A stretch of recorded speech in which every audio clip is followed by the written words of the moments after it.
good afternoon. I'm Kelly Fantetti and I'm an attorney with the Stockham Law Group.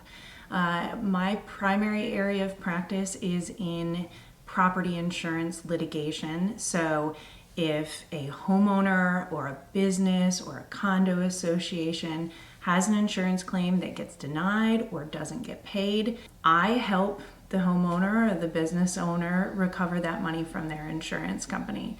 I have been doing this particular area law for about a decade now. I started doing this on the defense side, actually, representing the insurance companies. And then after Hurricane Irma, I saw just a lot of atrocious things in the way that the claims were handled and paid out or not paid out. And that's when I switched sides and started working on behalf of the insured. And I've been doing that ever since. I get a lot of pride doing this type of work. It brings me a lot of joy to help homeowners and business owners get what they need to repair their property. And so I'm really proud to work at the Stockham Law Group, and I'm proud of the work that we do here every day.